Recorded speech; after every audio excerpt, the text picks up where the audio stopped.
Jangan pernah sampai kalian menyentuh tong sampah berwarna hitam di malam Jumat.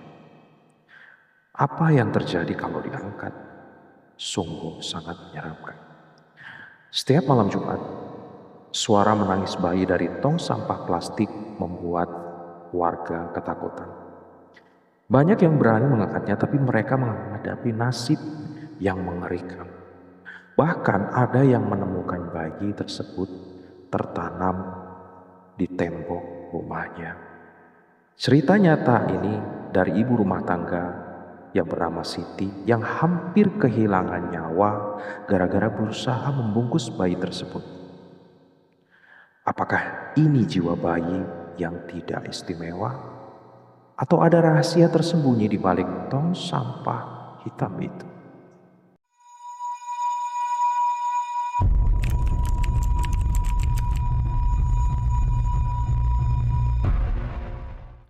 Pak Slamet adalah pria berusia 52 tahun dengan wajah yang terbentuk oleh garis-garis kerja keras selama puluhan tahun. Tangannya kasar seperti kayu tua yang telah sering terpapar sinar matahari dan air hujan. Dan rambutnya yang mulai memutih menyebar seperti embun di atas rerumputan kusam. Dia tinggal di komplek perumahan Kosambi, Jakarta Utara. Tepat di rumah berlantai 1 dengan tembok batu bata merah yang sudah mulai mengelupas dan atap seng yang berkarat di beberapa sudutnya. Sudah lebih dari 10 tahun.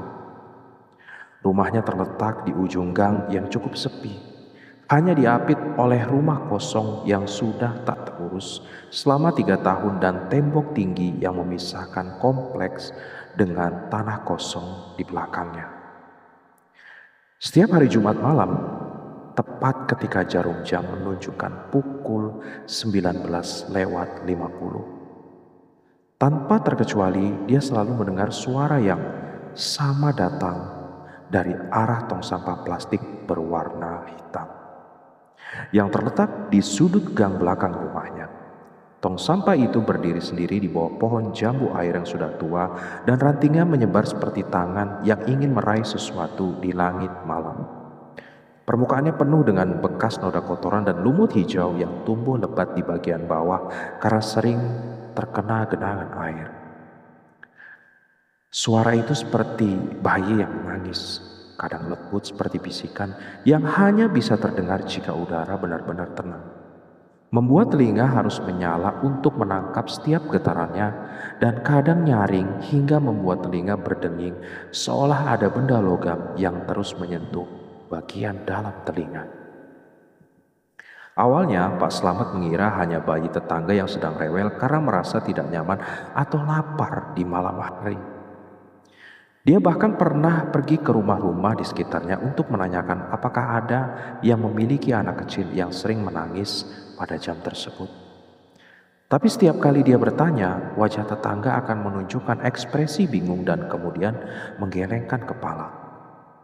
Bu Nur Hayati yang tinggal di rumah sebelah kanan selalu menjawab dengan suara pelan dan tatapan yang sedikit takut. Pak Slamet, kami semua tidak punya bayi di sini loh. Sudah lama sekali tidak ada suara anak kecil di komplek ini. Pak Slamet hanya mengangguk dan menyalahkan diri sendiri karena mungkin terlalu lelah atau pendengarannya sudah mulai menurun seiring bertambahnya usia. Tapi lama-kelamaan dia merasa ada yang tidak beres dengan suara itu.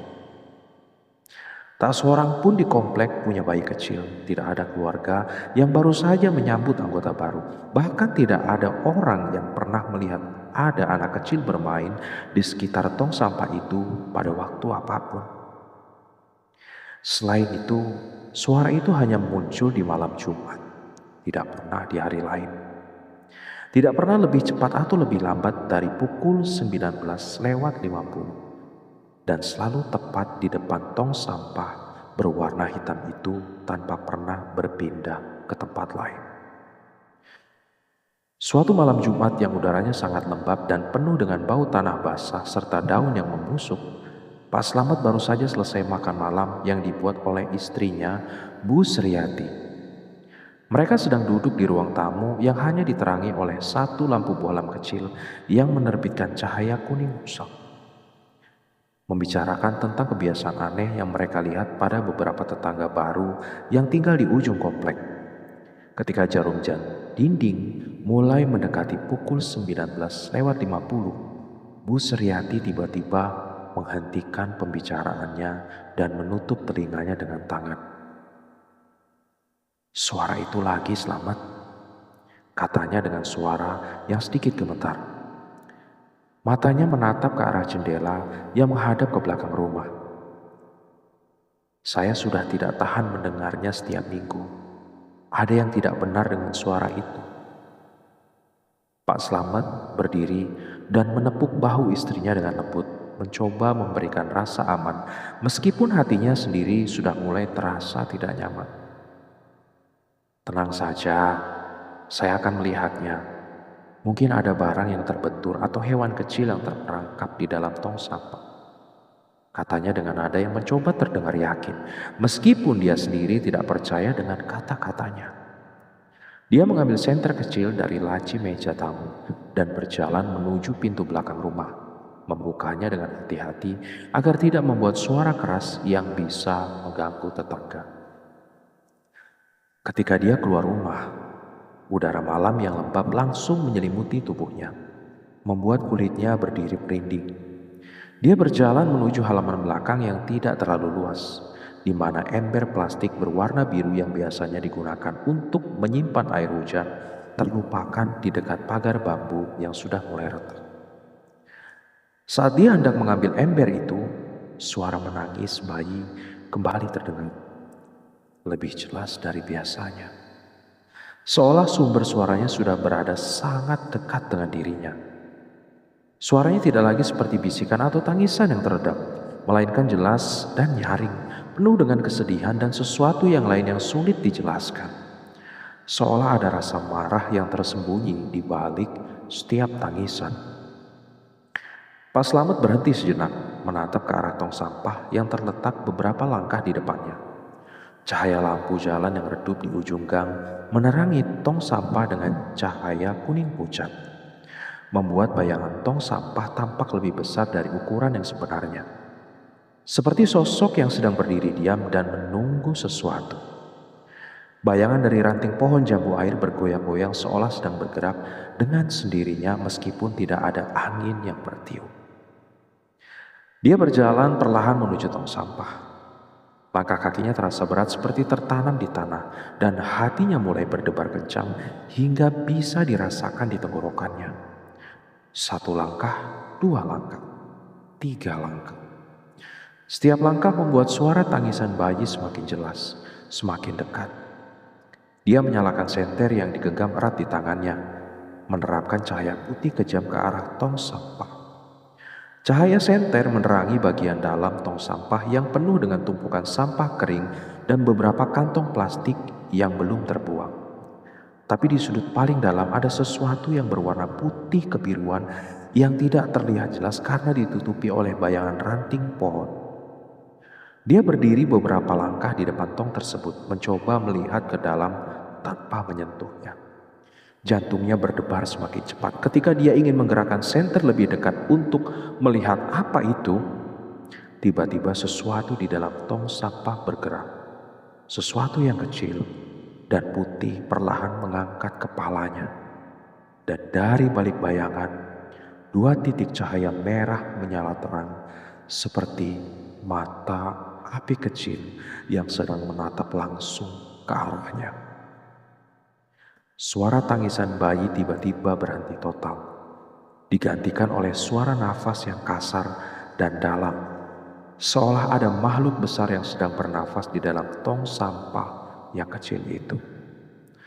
Pak Slamet merasa darahnya membeku di dalam pembuluhnya, dan sebelum dia bisa bergerak atau bersuara, sebuah tangan kecil dengan jari-jari tipis dan kulit kebiruan perlahan keluar dari dalam tong sampah, meraih ke atas dengan lambat, dan di ujung jempolnya ada cincin perak kecil dengan ukiran yang menyerupai wajah bayi yang menangis.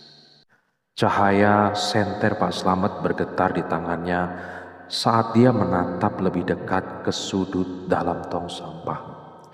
Sesuatu yang berwarna putih kebiruan terbenam di antara tumpukan sampah kering dan kantong plastik yang sudah robek.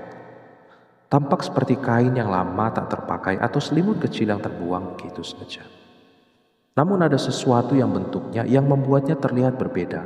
Bentuknya membulat dan sedikit menggulung, seolah ada makhluk kecil yang terbungkus di dalamnya. Suara tangisan bayi yang sebelumnya tiba-tiba berhenti kini kembali terdengar makin keras dan lebih jelas dari sebelumnya, seperti sedang memanggilnya untuk datang lebih dekat. Mengundang dengan nada yang penuh dengan kesedihan tapi juga menyimpan sesuatu yang mengancam. Udara malam yang tadinya hanya lembab kini terasa sangat dingin. Membuat nafas Pak Slamet membentuk awan putih tipis setiap kali dia bernafas. Dan suara gemerisik daun kering di sekitarnya seolah menjadi irama yang mengiringi tangisan itu. Pak Slamet merasa tubuhnya seperti sedang dipaksa bergerak dengan sendirinya. Kakinya melangkah satu demi satu mendekati tong sampah meskipun akal sehatnya terus berbisik untuk berlari pergi. Tangan kirinya secara tidak sengaja terulur ke arah tong. Jari-jarinya sedikit terbuka seolah secara naluri ingin mengangkat benda itu yang tampak rapuh dan membutuhkan pertolongan. Dia mencoba menahan diri, mencoba menarik tangannya kembali, tapi seolah ada daya tarik kuat yang membuat tangannya terus menjulur ke depan. Ketika ujung jari telunjuknya menyentuh permukaan plastik tong yang licin dan dingin, dia merasakan getaran kecil yang mengalir dari tong ke dalam tubuhnya. Seolah ada listrik lemah yang menyebar ke seluruh lengannya. Baru saja ujung jarinya menyentuh bagian atas kain putih yang membungkus benda kecil itu, sekonyong-konyong ada tangan kecil yang tiba-tiba keluar dari dalam tong dan erat menggenggam pergelangan tangannya. Tangan itu sangat kecil, lebih kecil dari tangan bayi biasa, dengan jari-jari yang tipis seperti ranting bambu kering dan kulit yang dingin seperti es yang baru saja diambil dari kulkas. Pak Slamet merasakan getaran aneh yang menyebar dari tangan itu ke seluruh tubuhnya, membuat otot-ototnya menjadi kaku dan sulit digerakkan. Dia merasa seperti sedang terbenam di dalam danau es yang dalam. Rasa dinginnya menyebar dari pergelangan tangannya ke lengan, ke dada, hingga ke seluruh anggota tubuhnya. Dia mencoba menarik tangannya kembali dengan sekuat tenaga. Tubuhnya menarik ke belakang dengan wajah yang penuh ketakutan. Tapi tangan itu menjepitnya dengan kekuatan yang luar biasa besar untuk sesuatu yang berukuran sangat kecil. Seolah ada besi yang mengikat pergelangan tangannya, tidak ada celah untuk melepaskan diri. "Sialnya, lepaskan saya!" teriak Pak Slamet dengan suara yang bergetar. Matanya menatap ke arah tangan kecil yang menjepitnya. Tapi dia tidak bisa melihat apa yang ada di balik kain putih itu. Suara tangisan bayi yang sebelumnya begitu menyakitkan telinga kini berubah menjadi suara lain. Suara tawa yang menusuk telinga terdengar seperti suara pisau yang bergesekan dengan besi atau kaca yang pecah yang digosokkan satu sama lain. Suara tawa itu semakin keras, semakin menjijikkan, bergema di sepanjang gang yang sepi hingga membuat telinga Pak Slamet berdenging dan kepalanya merasa seperti akan pecah. Dari dalam tong sampah kain putih yang membungkus bayi itu perlahan terangkat sendiri tanpa ada yang menyentuhnya. Seperti ditarik oleh tangan yang tak terlihat ke arah atas. Kain itu terbuka perlahan, sedikit demi sedikit mengungkapkan makhluk yang ada di dalamnya. Wajah bayi muncul perlahan dari balik kain putih. Dan Pak Slamet merasa seluruh darahnya membeku di dalam pembuluhnya. Matanya besar dan datar. Tidak ada iris atau pupilnya. Hanya warna putih kusam yang penuh dengan noda hitam seperti goresan. Kulitnya tipis seperti lembaran kertas putih yang sudah tua, dengan urat-urat biru yang terlihat jelas di bawahnya seperti peta jalan yang bengkok. Dahinya rata tanpa tonjolan yang biasanya ada pada bayi, dan di bagian tengah dahinya ada bekas luka kecil yang bentuknya menyerupai simbol yang tidak dikenal. Bibirnya tipis seperti daun keladi yang layu, dan di bibir bawahnya ada noda merah pekat yang tampak seperti darah kering yang sudah mengeras. Hidungnya hanya lekukan kecil tanpa bentuk yang jelas, dan telinganya lebih besar dari ukuran normal, dengan bagian dalam yang terlihat kosong seperti lorong yang dalam. Makhluk itu terus menatap langsung ke wajah Pak Slamet dengan mata yang kosong itu, dan tawa menusuk telinga yang semakin keras. Saat Pak Slamet mencoba memejamkan mata untuk menghindari pandangan itu, dia merasakan ada sesuatu yang menyentuh pipinya. Jari-jari kecil yang dingin seperti es menyentuh kulitnya, dan di telinganya terdengar suara bisik yang lembut tapi terdengar sangat jelas. "Kamu datang untuk mengambil saya, kan, Ayah?" Pak Slamet membuka matanya dengan kaget, dan pada saat itu dia melihat wajah bayi itu sudah berada sangat dekat dengan wajahnya, hanya beberapa sentimeter saja. Di dalam matanya yang putih kusam itu tiba-tiba muncul bayangan yang jelas, bayangan dirinya sendiri yang sedang berdiri di depan tong sampah, tapi dengan wajah muda dan mengenakan baju pengantin. Di belakang kirinya yang muda itu ada seorang wanita dengan wajah pucat yang sedang menangis, mengenakan gaun pengantin putih yang sudah kotor dan robek. Pak Slamet merasa kepalanya berputar. Ingatan yang sudah lama terkubur mulai muncul seperti ombak yang menghantam pantai. Sebelum dia bisa memahami apa yang terjadi, makhluk kecil itu membuka mulutnya yang lebar, dan di dalamnya tidak ada lidah atau gigi. Hanya kegelapan yang dalam seperti lubang yang tidak memiliki akhir. Makhluk itu kemudian mendekatkan mulutnya ke telinga Pak Slamet dengan suara bisikan terdengar sekali lagi. Kali ini penuh dengan kebencian. "Kamu sudah melupakan saya selama 50 tahun. Ayah, sekarang saatnya kamu mengembalikan apa yang kamu ambil." Ketika makhluk kecil itu menyebutnya ayah, dan kegelapan dalam mulutnya seolah ingin menarik seluruhnya ke dalam, Pak Slamet merasakan ledakan kekuatan dari dalam diri yang belum pernah dia rasakan sebelumnya. Dengan teriakan yang menggema di seluruh gang sepi, dia menarik pergelangan tangannya dengan sekuat tenaga. Tangan kecil yang menjepitnya akhirnya terlepas dengan suara seperti plastik yang robek, dan dia jatuh mundur hingga punggungnya menabrak tembok pagar bambu yang retak. Tanpa berpikir dua kali, dia bangkit dengan tergesa-gesa dan berlari ke arah rumahnya dengan kecepatan yang luar biasa untuk seorang pria berusia 50 tahun. Kakinya terasa seperti tidak menyentuh tanah, dan setiap langkahnya membuat batu bata dan kerikil di jalanan berdesir menyusulnya. Cahaya lampu jalan yang redup terlihat seperti titik-titik kecil yang semakin dekat, dan dia bisa melihat nyala api dari kompor yang masih menyala di dapur rumahnya menerobos melalui celah jendela. Pak Slamet mencapai pintu depan rumah dengan nafas tersengal-sengal. Tangannya gemetar saat meraih kunci di saku celananya. Dia memasukkan kunci ke dalam lubang kunci dengan tangan yang tidak stabil, membuka pintu dengan keras dan melesat masuk ke dalam. Dia segera menutup pintu dan mengunci kedua kunci yang ada, bahkan memasang pentungan baja yang jarang dia gunakan. Tapi suara tawa bayi itu masih terdengar mengikuti langkahnya, semakin jelas dan semakin dekat, seolah makhluk itu sudah berada tepat di luar pintu rumahnya. Suara tawa itu bahkan mulai masuk ke dalam rumah melalui celah-celah di bawah pintu, celah kecil di sekitar bingkai jendela, dan bahkan melalui ventilasi di dinding kamar mandi. Udara di dalam rumah yang tadinya hangat karena nyala kompor kini menjadi sangat dingin, membuat embun mulai terbentuk di permukaan meja kayu dan gelas yang ditinggalkan di atasnya. Bu Sriati, mana kamu?" teriak Pak Slamet dengan suara yang masih bergetar. memanggil istrinya sambil berlari menuju kamar tidur di bagian dalam rumah.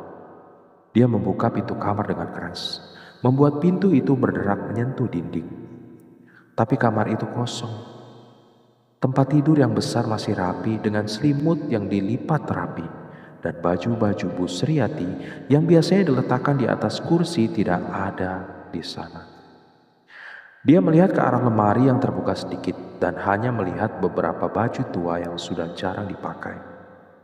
"Sriati," panggilnya lagi dengan suara yang lebih keras, tapi hanya gema suara yang terdengar di dalam kamar yang sunyi. Tanpa berpikir panjang, dia menutup pintu kamar dan menguncinya dengan kunci kecil yang ada di pintu.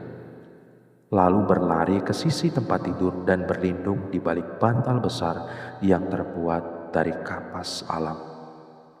Dia mencoba menutup kedua telinganya dengan erat menggunakan bantal itu, berharap bisa menghalangi suara tawa menusuk telinga yang terus bergema di seluruh ruangan. Namun suara itu semakin jelas, seolah bayi itu sudah berada tepat di sisi tempat tidurnya. Bahkan dia bisa merasakan nafas dingin yang menyentuh bagian bawah telinganya setiap kali makhluk itu tertawa.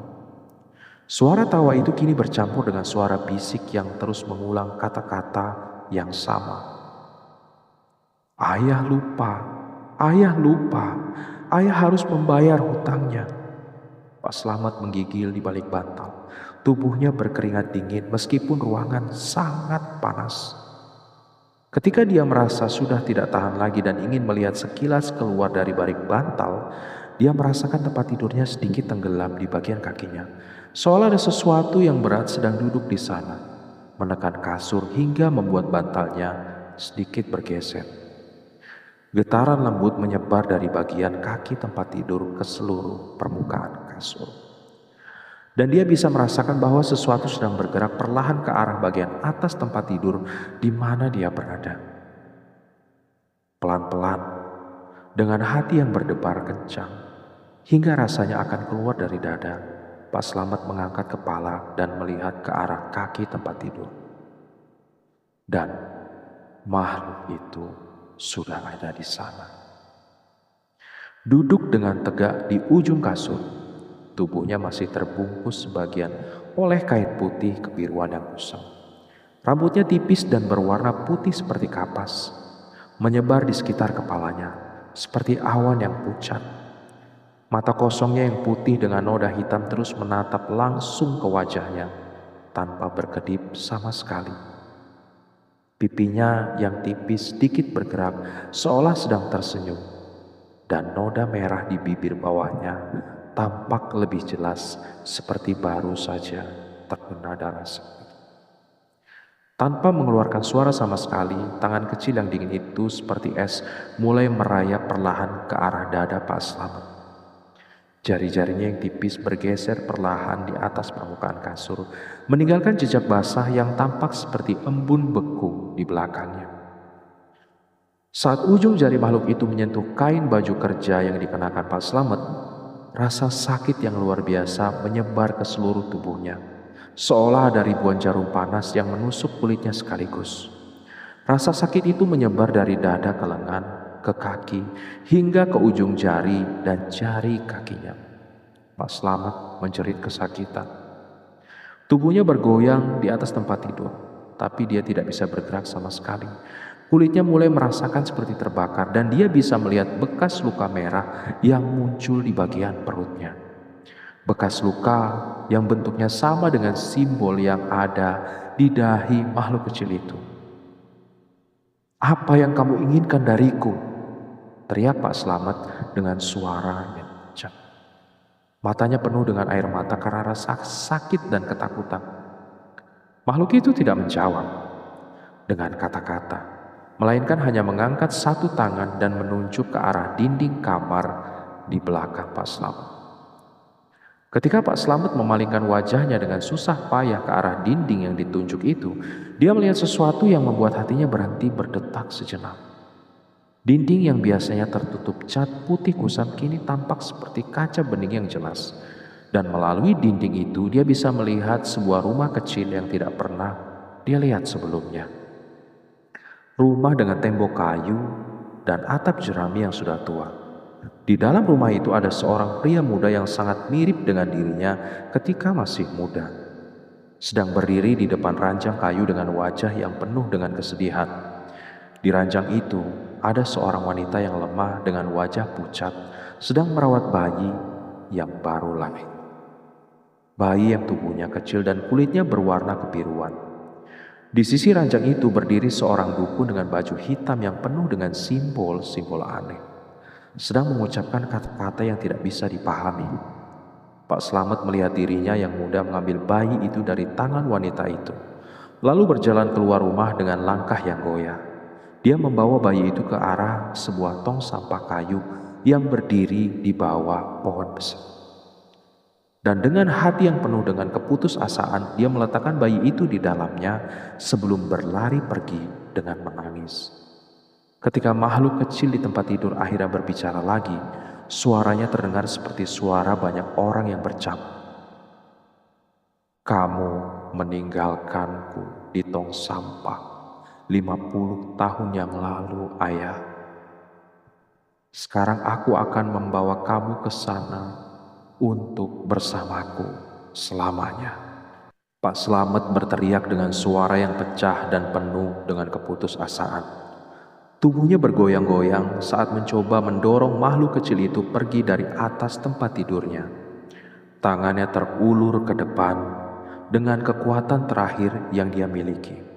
Tapi ketika menyentuh tubuh makhluk itu, dia hanya merasakan kehangatan yang luar biasa, padahal sebelumnya kulitnya dingin seperti es. Saat itu tepatnya, lampu bohlam di atas kepala tempat tidur tiba-tiba meledak dengan suara seperti ledakan kecil. Dan kamar menjadi gelap total tanpa secercah cahaya sama sekali. Kegelapan yang menghampiri bukanlah kegelapan yang biasa yang bisa ditembus dengan mata, melainkan kegelapan yang pekat seperti kain hitam yang menutupi seluruh dunia. Kain hitam itu menutupi seluruh kamar Islam, membuatnya tidak bisa melihat jari-jari tangannya sendiri di depan wajahnya. Dalam kegelapan yang menyelimuti itu, Pak Slamet merasakan sesuatu yang membuatnya menggigil hingga tulang-tulangnya berderak. Banyak tangan kecil yang mulai menyentuh tubuhnya dari segala arah. Tangan-tangan yang kecil dan dingin menyentuh kakinya dari bawah tempat tidur, merayap perlahan ke atas melalui celana panjang yang dikenakannya. Dan dari balik tirai kamar yang biasanya tergantung rapi, tangan-tangan lain muncul dan menyentuh punggungnya. Jari-jarinya yang tipis menyapu perlahan melalui kain baju hingga membuat kulitnya terasa seperti terbakar. Bahkan dari dalam lemari yang tertutup rapat di sudut kamar, dia merasakan tangan-tangan kecil yang keluar melalui celah pintu lemari, menyentuh lengan kirinya dengan sentuhan yang membuatnya merasa ingin muntah. Setiap sentuhan itu dari tangan-tangan itu meninggalkan bekas dingin yang menyebar ke seluruh tubuhnya seperti es yang meleleh di kulitnya. Suara tawa bayi yang sebelumnya hanya satu kini bergema menjadi ratusan bahkan ribuan suara yang sama. Semuanya tertawa dengan nada yang menusuk telinga dan membuat kepalanya terasa seperti akan pecah. Suara tawa itu bergema di setiap sudut kamar, bahkan terdengar dari dalam lantai dan langit-langit, seolah seluruh rumah sedang dipenuhi oleh makhluk-makhluk kecil itu.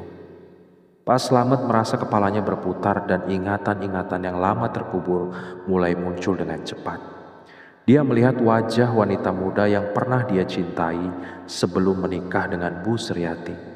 Melihat wajahnya yang penuh dengan kesedihan saat memberinya bayi yang lemah. Melihat wajah dukun yang mengatakan bahwa bayi itu tidak akan hidup lama kecuali dia melakukan sesuatu yang sangat menyakitkan hati. Semua ingatan itu datang seperti ombak yang menghantam pantai, membuatnya tidak bisa berpikir dengan jernih lagi. Dengan kekuatan terakhir yang dia miliki, Pak Slamet mencoba meraih saklar lampu yang biasanya ada di dinding sebelah tempat tidur, berharap bisa menyalakan kembali cahaya dan mengusir semua makhluk itu pergi. Tangannya meraih ke arah dinding dengan hati-hati, merasa setiap inci jaraknya dan saklarnya.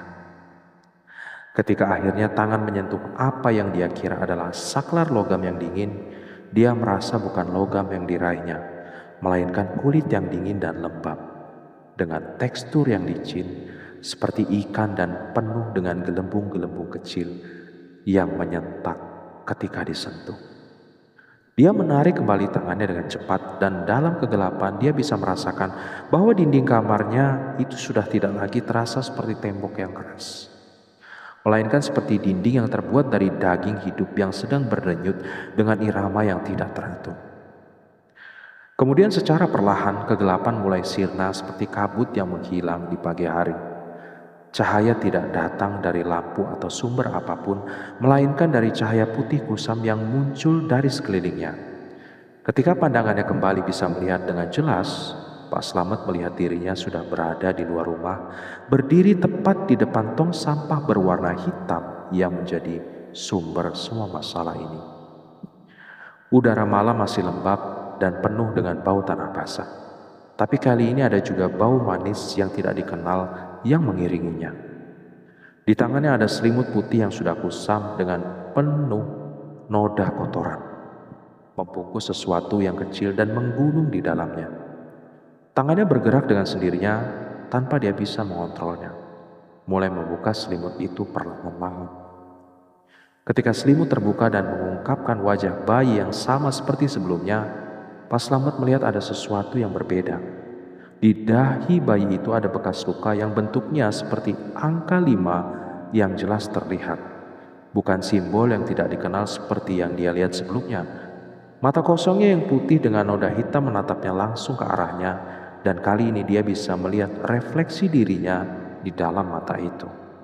Refleksi yang tidak seperti dirinya sekarang, melainkan dirinya yang sudah tidak bernyawa dengan wajah yang pucat dan mata yang kosong. Noda merah di bibirnya dan juga makhluk itu kini tampak lebih banyak, seperti baru saja dia mengisap darah dari sesuatu yang hidup. Saat Pak Slamet ingin menjerit dan melemparkan selimut itu ke tanah, dia mendengar suara pintu rumahnya terbuka dengan suara derak yang keras. Dari dalam keluar dirinya sendiri, berpakaian dengan baju kerja yang sama, wajahnya penuh dengan ketakutan dan keringat dingin yang menetes di dahinya, dan sedang melihat ke arah tong sampah dengan mata yang penuh rasa tak percaya. Pak Slamet baru menyadari dengan jelas bahwa yang sedang berada di luar bukanlah dirinya yang sebenarnya. Dia melihat tubuhnya sendiri masih berdiri di depan pintu rumah, tangannya gemetar dan mata penuh dengan ketakutan saat melihat tong sampah dan apa yang ada di depannya. Dia merasakan tubuhnya menjadi semakin transparan, dan ketika dia melihat tangannya sendiri, dia bisa melihat lantai di baliknya dengan jelas. Di dalam tong sampah berwarna hitam itu, suara menangis bayi yang sama mulai terdengar lagi. Lebih jelas dan lebih kuat dari sebelumnya, seolah sedang menunggu orang lain yang akan datang dan mengangkatnya. Dan di sekeliling tong sampah itu, Pak Slamet melihat banyak sosok transparan yang mirip dengan dirinya. Semua berdiri dengan wajah yang penuh dengan kesedihan, menunggu giliran untuk menarik orang lain ke dalam jerat yang sama seperti yang telah menjebaknya 50 tahun yang lalu.